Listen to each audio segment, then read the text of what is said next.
gracias al TEC y a la cátedra por invitarme. Y yo la verdad es que era un viejo sueño que en 1822 se presentara aquí en Monterrey. Cuando la obra se estrenó en la Ciudad de México, varias veces como que intentamos traerla. Era un montaje grande y eso estaba complicado. Pero bueno, creo que la voz de Fray Servando tenía que regresar por medio del teatro aquí a su cuna, ¿no? A Monterrey. Bueno, el origen de esta obra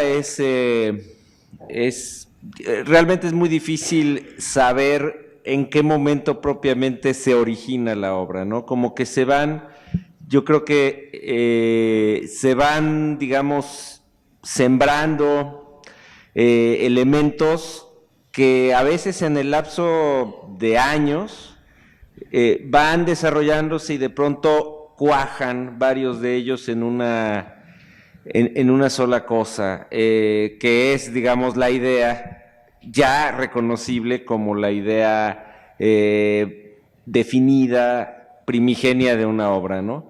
Yo creo que entre esos elementos que dieron lugar a la obra, el más lejano que recuerdo es probablemente en cuarto de primaria.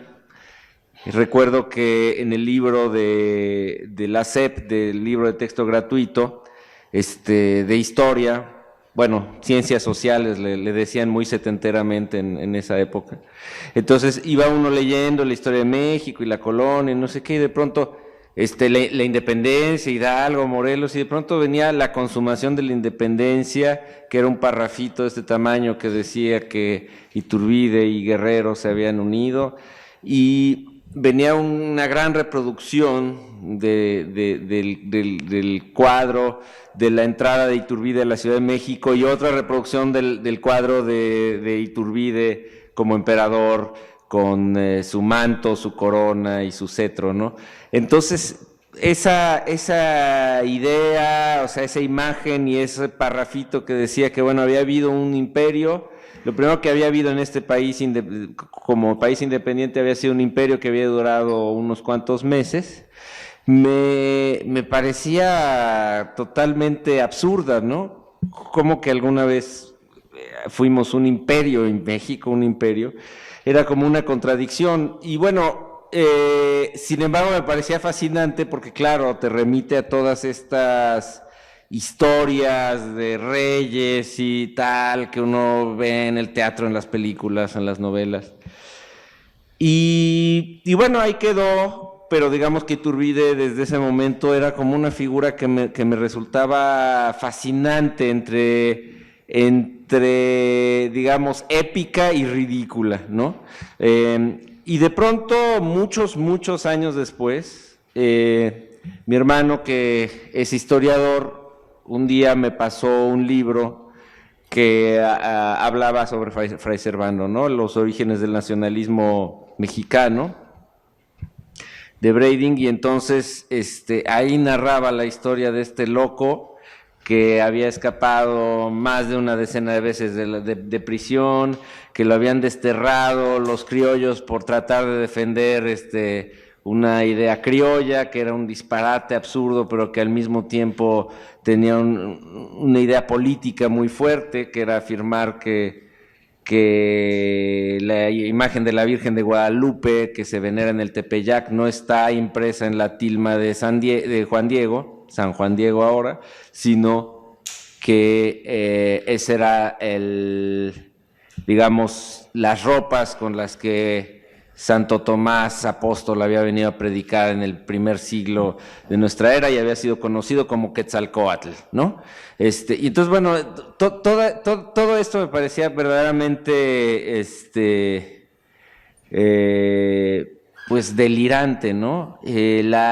Me metí a leer las memorias de Fray Servando, que tienen una parte muy árida, que es la parte casi como diríamos hoy un expediente de la Comisión de Derechos Humanos, donde él hace una larga disertación de por qué fue injusto que a él lo desterraran por haber dicho esto que dijo sobre la Virgen y Santo Tomás, que ocupa una gran porción de las memorias. Pero si uno quita eso, que es árido y es difícil, aunque muy interesante, si uno quita eso, lo que tiene, yo creo, es una de las piezas literarias más increíbles de nuestras letras. Es decir, pocas veces, creo yo, pocas veces valorada. Cuando se habla de la literatura del siglo XIX, pues se habla, no, desde luego, de todos nuestros liberales que escribían entre guerra y guerra, se aventaban 3 novelas, y luego, desde luego, de Lizardi, con quien creo yo que Fray Servando comparte muchas cosas, empezando por la capacidad de usar el sarcasmo como un arma política. Y yo encuentro que las memorias de Mier son una pieza literaria muy interesante. Y digo literaria adrede porque, aunque son memorias autobiográficas, con Mier uno nunca sabe si lo que está afirmando ocurrió o no ocurrió. Y uno nunca sabe si él sabe si ocurrió o no ocurrió, porque parecería ser que él acomodaba muchas veces la verdad histórica, digamos, la verdad de los hechos que habían ocurrido a su conveniencia, para justificar cierto comportamiento, para evadir cierta sentencia, o simplemente para afirmar lo contrario de lo que había afirmado hace 10 años. Parecería, y eso lo oímos en los medios todos los días, que contradecirse es un signo de oportunismo político, de inconsistencia ideológica en estos tiempos. Bueno, pues Fray Servando, lo interesante es que él se contradijo en muchas cosas toda su vida, ¿no? Inventó muchas cosas también sobre sí mismo, hizo una cierta mitología sobre sí mismo. Pero claro, en el centro de todo eso hay algo que siempre, digamos, está como una especie de esencia del personaje, que tiene que ver, por supuesto, con una lucha por la soberanía nacional o por la libertad y todo esto, pero también creo yo, y eso es lo que teatralmente me parecía más interesante, por desnudar los vicios de la clase política, sobre todo cuando se inicia la nación independiente.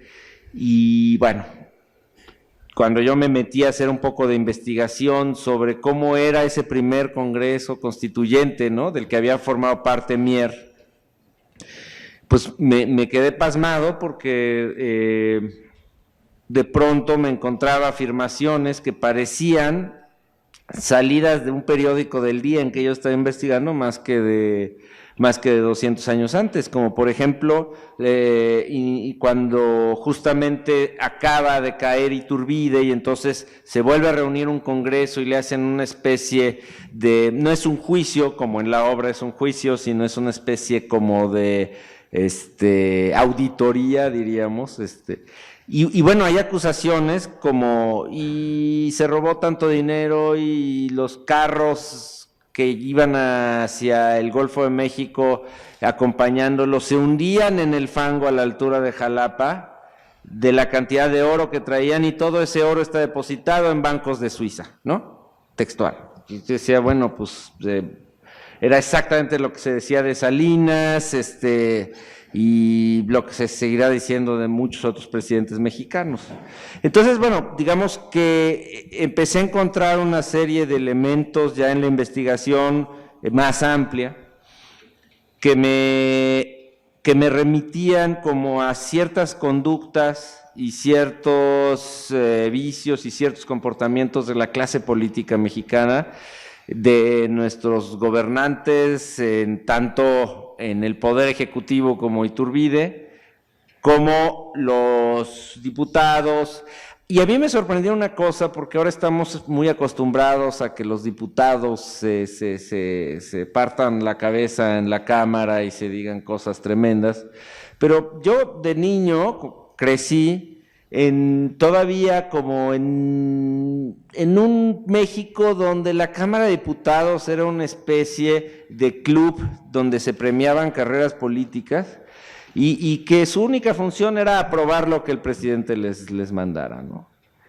Yo creo que al año siguiente de ver aquella imagen de Iturbide, yo creo que fue en quinto de primaria, cuando en la clase de civismo me llevaron a la Cámara de Diputados, ¿no? Que todos los días recibe contingentes de niños ahí arriba en las graderías, pues para ver cómo funciona el templo de las leyes. Y entonces lo que yo vi era 1979, y era justo antes de que con la ley de López Portillo y Reyes Heroles se abriera la Cámara a la oposición un poquito. Empezó la transición en el 79, pero esto era justo antes. Entonces era casi exclusivamente el PRI, y supongo que habría un par de diputados del PAN.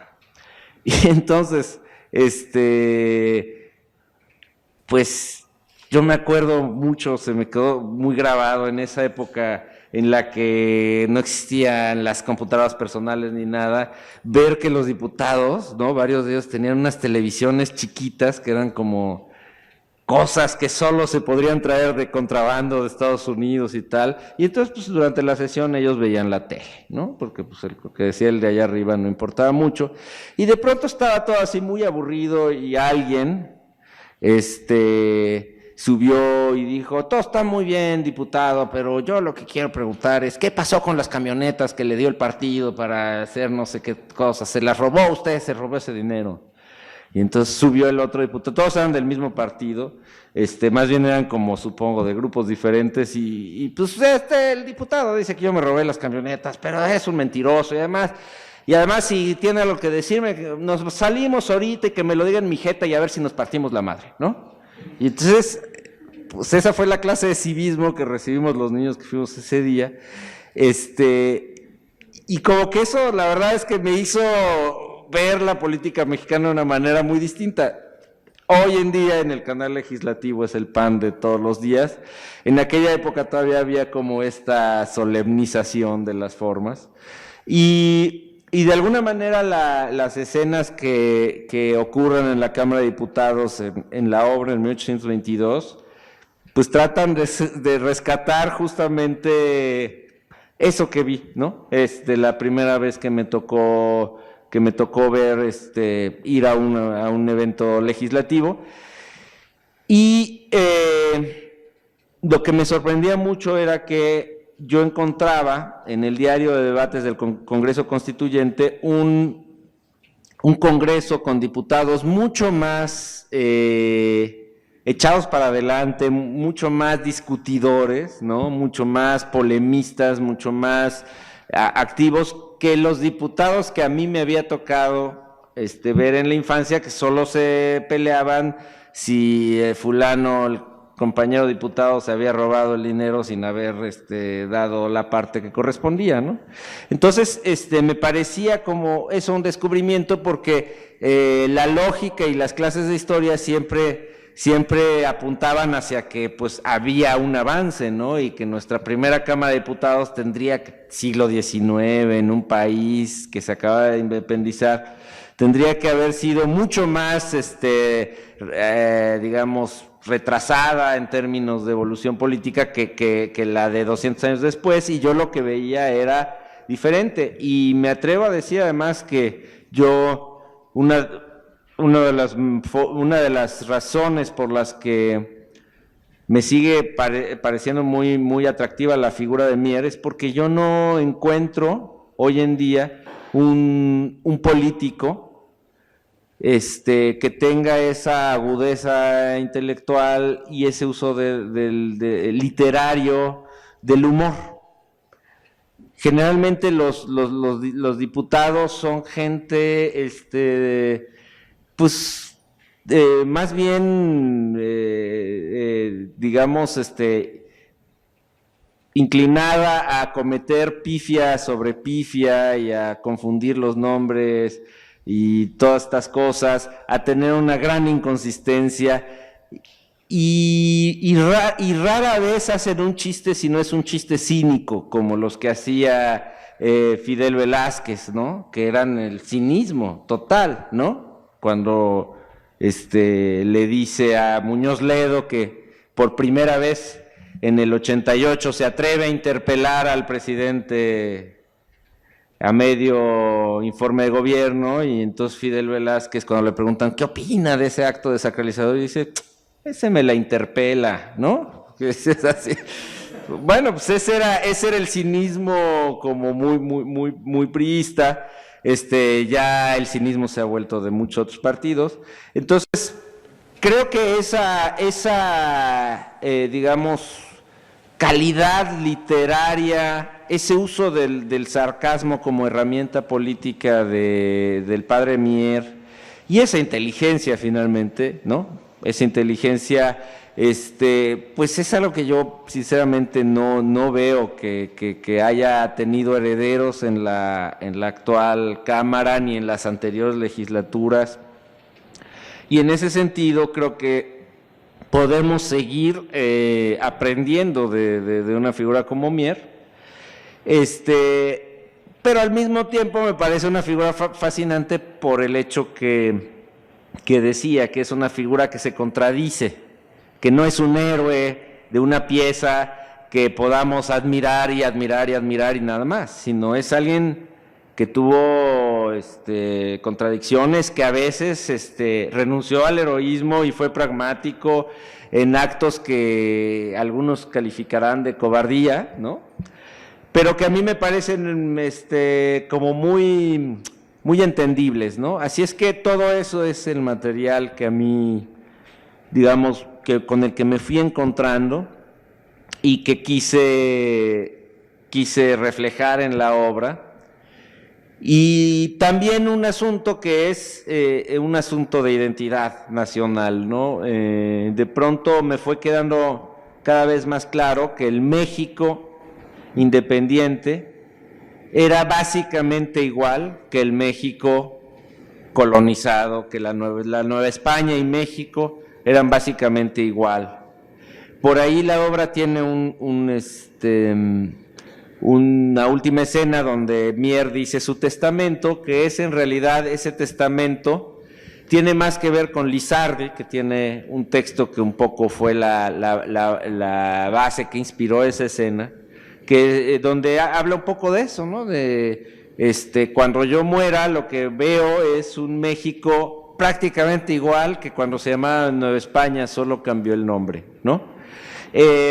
Y esa idea de que se requiere algo más que cambiar un nombre para que ocurra una transición fue muy importante, sobre todo en el momento en que estaba terminando el texto, que fue justamente en el año 2000, ¿no? Cuando estábamos como en no fue la transición, sino en ese momento se vivía como el final de la transición, que algunos decían que había empezado en el 94, otros en el 88 con Cárdenas, y los más barcos decían que se prolongaba hasta 1968, pero bueno, todo el mundo decía, si cae el PRI ahora, por fin va a terminar la transición, y en realidad a mí un poco lo que me sirvió la obra también para entender es que las transiciones no acaban, o sea, inician.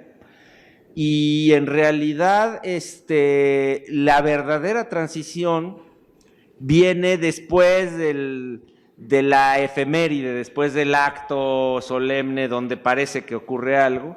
Por eso la obra se llama 1822 y no 1821, porque el año siguiente, me parece, es aquel en el que realmente, pasada la fiesta, viene la cruda, y ahora sí, ¿qué vamos a hacer como país independiente? ¿Qué sistema vamos a asumir? ¿Quién queremos que nos gobierne? Y ahí es donde realmente se están definiendo las cosas, y me parece que algo similar ocurrió en el país después del 2 de julio del año 2000, en realidad ahí empezó el proceso difícil del que me parece que todavía no hemos llegado a ningún lado, en términos de bueno, ok, vamos a cambiar ahora para dónde, ¿no?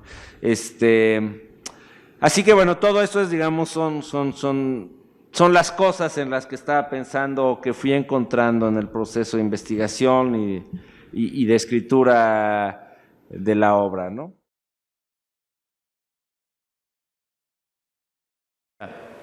Que por la historia de México en gran parte está hecha a partir pues de ardides políticos y de gente que tomó la oportunidad y cuando pudo tomarla, como Iturbide. ¿Qué opina usted ahora que festejamos el bicentenario, cuando se declaró la independencia y no cuando se consumó, y que esa parte de la historia, que es la consumación, pues ya quede olvidada y diluida y a nadie le importe? Eso es algo que viene muy atrás, ¿no? Uno de los libros que me sirvieron mucho a la hora de estar escribiendo la obra es un libro que también puede parecer muy árido al principio, pero que luego es verdaderamente increíble, que recoge el debate legislativo, se llama Iturbide pro y contra, y se publicó en los 40 y nunca más se volvió a publicar, y es el diario de debates de la Cámara en 1921, cuando, con motivo del centenario de la consumación, un diputado propone poner el nombre de Iturbide en letras de oro, y otro dice hay que borrar a ese, ¿no? Y entonces se da todo este debate, y un siglo después, y bueno, ese es justamente, es muy claro cómo se impone una visión que es la que finalmente permeó la historia oficial de los siguientes 100 años, ¿no? Que es, ya venía esa idea construyéndose desde tiempos de la independencia, ¿no? La verdadera independencia es la de Hidalgo y no la de Iturbide, pero nos guste o no, la verdadera independencia es la de Iturbide. Es decir, ideológicamente no lo sé, en una esencia histórica de la moralmente, no lo sé, pero la independencia la hizo Iturbide y lo que hizo fue un golpe de Estado. Así se consumó la independencia en México, como en muchos otros países, nada más que aquí nos tardamos 11 años, ¿no? Lo curioso de la independencia de México es que la haya iniciado un cura con las huestes populares y no que se haya hecho un golpe de Estado criollo como en otros países. Pero sí creo que eso genera una especie de esquizofrenia nacional que está presente en muchas otras cosas, en nuestra relación con la conquista, por ejemplo, la idea de que nos vinieron a conquistar y aquí estábamos nosotros, o vinimos a darle civilización, y nunca hay la idea de integrar las dos cosas y decir, bueno, es que siempre es como esta duplicidad que tenían los criollos. Por ejemplo, Fray Servando decía, yo soy heredero de los primeros conquistadores, pero también del último rey azteca, ¿no? Y es la esquizofrenia nacional, o sea, soy esto, pero también esto que es lo opuesto. Y un poco con la independencia, entonces se generan dos independencias, ¿no? La verdadera y la real, o sea, y entonces, ¿cómo que la verdadera y la real? ¿La verdadera no es la real? Pues no, en México no, están diferenciadas. Ahora, si me preguntas sobre el bicentenario, yo, mira, soy enemigo de los chauvinismos, yo creo que no hay que ponerse de México, México, rara y todo, pero sí hay un contrasentido muy esencial en decir, vamos a festejar la independencia de México, ¿cuánto nos cobra el australiano eso? O sea, es como absurdo, ¿no? Ir a contratar afuera un cuate para que haga los festejos que finalmente los hacen mexicanos, ¿no? Pero el que se lleva el crédito y el billete, pues es un extranjero. Híjole, pues qué te puedo decir, yo creo que eso habla de la idea que en este momento se tiene en el gobierno de lo que es independencia, pero bueno, más allá de eso, yo creo que son muy relativas las efemérides, y eso era algo que también trataba yo de reflejar en la obra, son inventos. La independencia como efeméride es un invento, y de hecho la independencia durante un siglo se festejó bueno, un poco menos de un siglo se festejaba el 16 de septiembre y ahora resulta que el Día de la Independencia es el 15, no el 16, porque era el cumpleaños de Porfirio Díaz y bla, bla, bla. Entonces, bueno, pues así de caprichoso puede ser el que sea esa fecha y no otra, ¿no? Buenos días. De lo que decía hace un rato, me acordaba de una conferencia que muchos de los alumnos que están aquí son de la clase de ciudadanía. Hay una conferencia de Denise Dresder que le da a los empresarios de la Coparmex en Ciudad Juárez en el 2007, en donde precisamente habla de esta transición del 2000, en donde está Fox en el Ángel de la Independencia y todos los ciudadanos estamos ahí viéndolos en la tele, o la gente que está ahí y grita, no nos defraudes, ¿no? Entonces, no nos abandones, no nos falles. Entonces, resulta que dice Denise Dresder que nosotros como ciudadanos buscamos al Cid campeador que nos salve, ¿no? De todo esto. Y entonces, bueno, mi pregunta es cómo empatar esta esquizofrenia de la que habla con la cuestión de lo que somos nosotros los ciudadanos, ¿no? Nosotros somos los ciudadanos y entonces estamos esperando que la Cámara de Diputados haga lo suyo, que el diputado local no se trance el dinero, pero nosotros nos quedamos con los brazos cruzados, ¿no?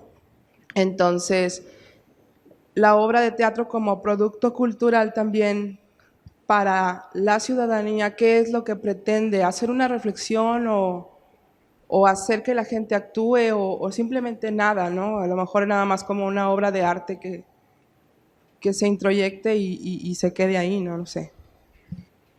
El teatro ni debe, pero tampoco puede cambiar la sociedad o motivar, digamos, acciones políticas y civiles.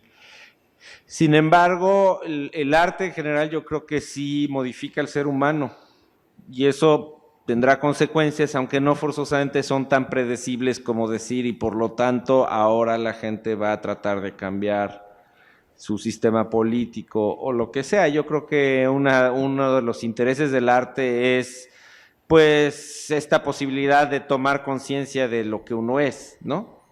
Ahora, lo que cada quien haga con eso, pues ya será cosa de cada quien. En todo caso, yo creo, como afirmaba Brecht, que el teatro sí tiene la posibilidad de transmitir una serie de ideas y de tratar de incidir en su realidad o lo que sea, pero digamos, su principal cometido es divertir a la gente, ¿no?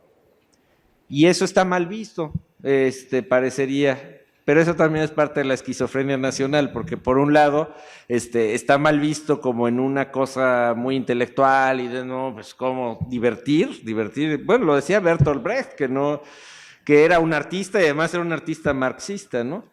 Y curiosamente quien estaría de acuerdo en este país con eso, pues no serían los herederos de Brecht, sino probablemente Azcárraga o algo, ¿no? Que diría desde una postura ideológicamente muy diferente, pero bueno, creo que la gran enseñanza de Brecht es que esa diversión puede ser no indulgente, ¿no? Es decir, lo que hace un programa mediatizado de chistes en la televisión es hacer una especie de consenso. A ver, ¿qué chiste haría reír a más o menos a la mayor cantidad de gente aquí? Pues ese chiste contamos, y generalmente es un chiste que todos nos sabemos y reímos como mecánicamente, ¿no?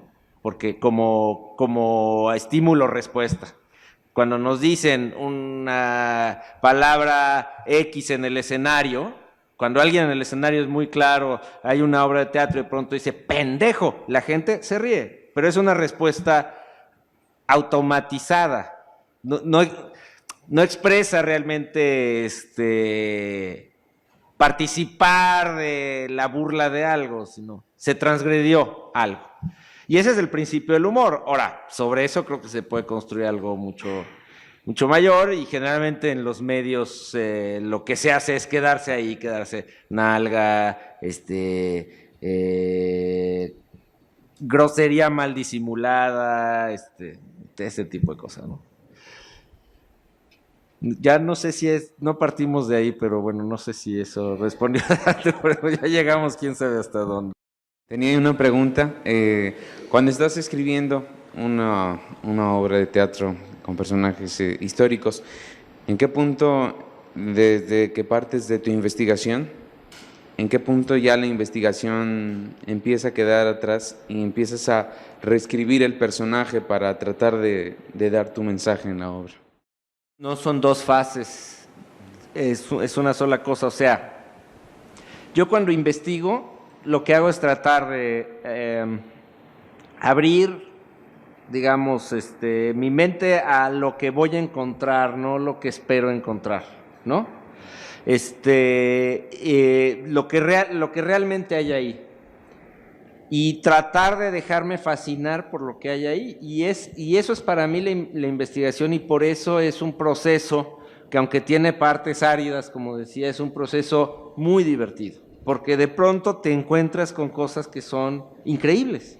Por ejemplo, una que yo no sabía, aunque no es ningún secreto y cualquier historiador lo sabe, pero yo en lo personal, como muchos millones de mexicanos, yo no sabía que nuestro primer presidente había vivido en una cueva alimentándose de raíces y con el pelo crecido y todo esto durante casi 2 años, ¿no? Entonces, cuando encontré esto y venía de haber visto todas estas cuestiones de la Ilustración, del buen salvaje, y como que hizo clic todo eso, y dije, claro, el ideal, y además veía yo la conducta de la izquierda en México en los 90s, que prefería irse a su cueva antes que estar en la política, digamos, real. Y bueno, entonces como que de pronto todo eso me hizo decir, claro, tiene que estar Guadalupe Victoria, y tiene que estar en su cueva, y tiene que estar luego en Palacio añorando su cueva, donde era más feliz, entre otras cosas, porque era más fácil tener una actitud en el total ostracismo y autoexilio, ¿no? Entonces, en realidad, la investigación va haciéndome encontrar mi propio discurso respecto a los hechos, pero sí trato de que ese discurso no sea previo, porque entonces creo que uno se pierde de todas esas cosas cuando uno ya tiene claramente, yo voy buscando esto, ¿no? Pues uno de pronto puede pasar de largo y no ver algo que es mucho más interesante. Yo lo que busco generalmente son paradojas. Ese es, digamos, uno de mis sistemas de trabajo, tiene que ver con buscar paradojas, porque me parece que esa es la materia prima del dramaturgo. Entonces, en la medida en la que algo es contradictorio y difícil de resolver, funciona para el teatro. Y la historia de México está llena de paradojas, así es que realmente es muy fácil. Yo te diría que lo difícil no es encontrar el material, sino descartarlo, ¿no? O sea, yo, la verdad, me tardé 1 año haciendo la investigación, poco menos de 1 año, y 9 descartando, no 9, 7 años descartando, no todos los días, ¿no? Pero necesitaba dejar la obra descansar a veces 2 años para retomarla y decir, es que qué quito, es que me fascinaba toda la historia de Fray Servando fugándose de las prisiones, me fascinaba la historia de la momia de Fray Servando perdida en un circo en Bruselas. O sea, es tantas cosas que hay ahí. Y bueno, pues no sé, la verdad es que el novelista la tiene más fácil, porque el novelista puede meter todas esas cosas, y yo a veces pensaba, debería de escribir una novela, y fue lo que le pasó a Ibargüengoitia, ¿no? O sea, escribió El atentado y luego hizo 2 novelas sobre el mismo tema, y eso que él escribía novelas muy breves. Pero en el teatro las cosas tienen que estar contenidas dentro de una duración razonable para la escena. Esta obra tiene una duración de 2 horas y media más o menos, y ya mucha gente me decía está muy larga, ¿no? Pero yo sentía que era lo mínimo para que quedara ahí como una parte, aunque sea, de todo eso que yo había encontrado, ¿no? Flavio, considerando otras de tus obras como Lascurain, que tendremos la oportunidad de ver acá en el TEC, y Edipe en Colofón, yo veo que hay una constante en tus preocupaciones que tiene que ver con el poder con cómo se ejerce el poder, con qué es lo que el poder hace con las personas, o las personas con el poder, y la memoria. ¿Tú qué nos podrías decir de estos dos temas? El poder, digamos, y su poder corruptor, y la necesidad de la memoria. El poder, fíjate que es muy curioso, porque cuando se estaba montando 1822 para estrenarla en el 2002, recuerdo que, o sea, había mucha resistencia, había gente que le gustaba la obra y que decía hay que montarla, pero todos en realidad teníamos la idea de que pues, la obra iba a cumplir 50 representaciones y ahí muere, porque pues, la historia en México, ¿a quién le va a interesar, no? Y la sorpresa fue que la obra estuvo 450 representaciones en el teatro y no siguió porque, bueno, pues ya se acabó ya tenían que entrar otras cosas. Y eso creo que habla ya no de mi relación con el poder, sino la relación del público con el poder. Y eso a mí lo que me hizo pensar fueron varias cosas. Una de ellas es que en realidad en México el segundo interés nacional después del fútbol es la política. Y esto simplemente midiendo la cantidad de tiempo en los medios que ocupa cada cosa. Entonces, a partir de cierta apertura de los últimos 15 años, bueno, los noticieros de radio, pues tú tienes estaciones como Radio Fórmula, por decir algo, ¿no? O la W, que todo el día están transmitiendo programas hablados. No sé, de las 12 horas que podemos ver como las de que la gente escucha porque está despierta, tal vez 2 serán dedicadas a espectáculo, 2 a deportes y el resto es política.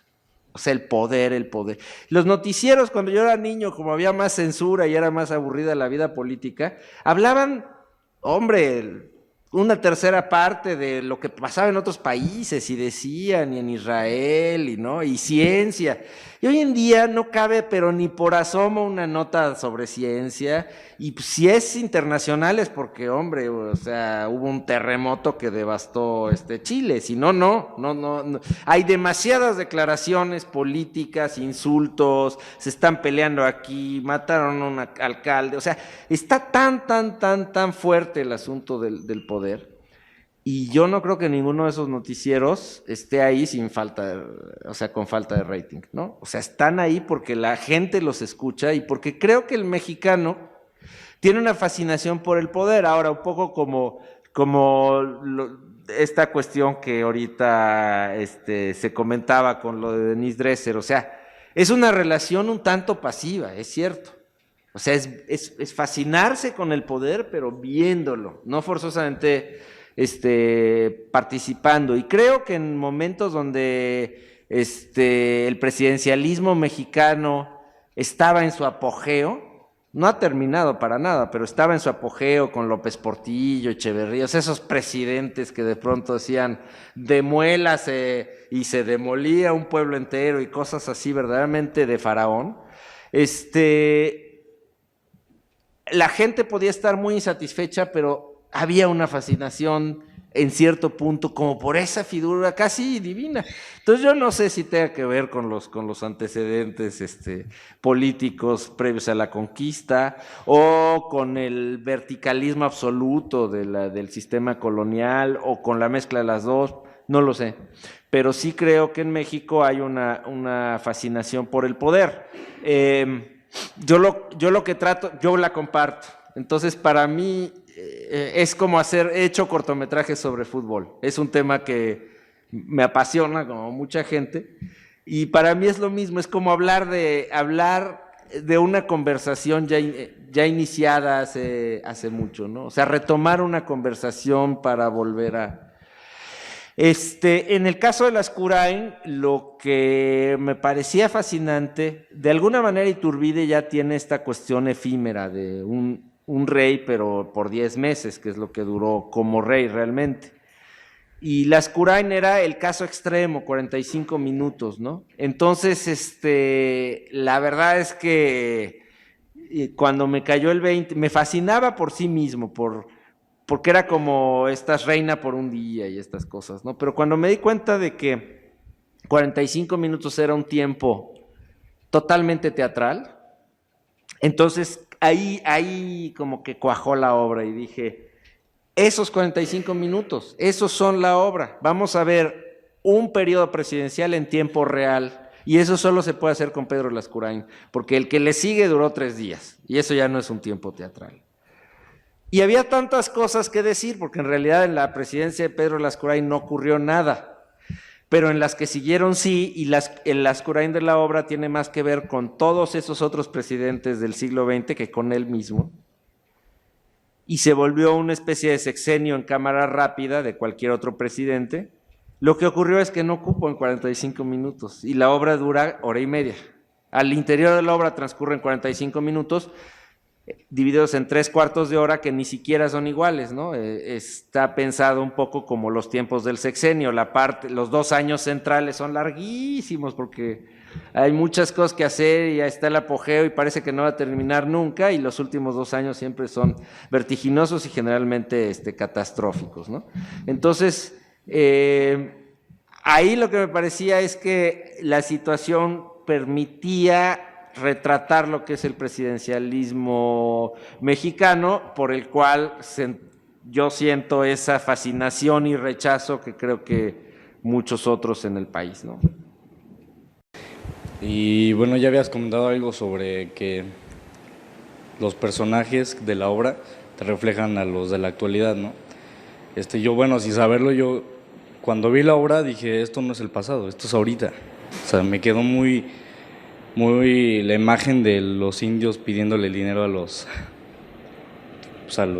que tenían el poder.